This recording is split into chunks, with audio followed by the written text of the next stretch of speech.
દુબઈથી આગળના ડેસ્ટિનેશનની ફ્લાઇટ હતી જે યુદ્ધના કારણોસર કેન્સલ થઈ અને અમે પછી ત્યાં જ હોટલમાં સ્ટે કર્યો હતો.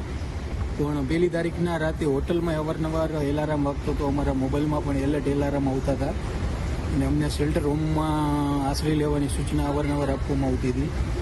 પછી અમે 1 તારીખે સવારે જેમ તેમ કરી અને પછી મસ્કત જવા માટે બાય બસ નીકળી ગયા.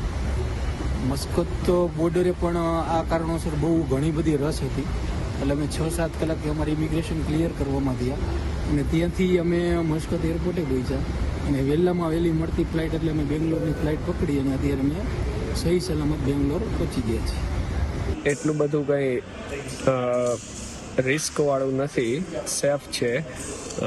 થોડા ડ્રોન ને અમેરિકન એમ્બેસી અને યુએસ આર્મી ઉપર એટેક થયેલો હતો પણ એ બી ડ્રોનને ઇન્ટરસેપ્ટ કરી લીધા હતા મોસ્ટલી બધા જ, એટલે કાંઈ ડરવા જેવું નથી.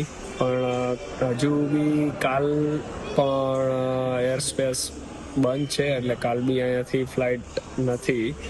એટલે અલ્ટરનેટિવ માટે હવે જોઈએ, કાલે દુબઈથી ઓમાન બાય રોડ જવાનું પ્લાનિંગ કર્યું છે જો મસ્કતથી ફ્લાઇટ ચાલુ હશે તો. બાકી એટલું બધું કંઈ ડરવા જેવું નથી.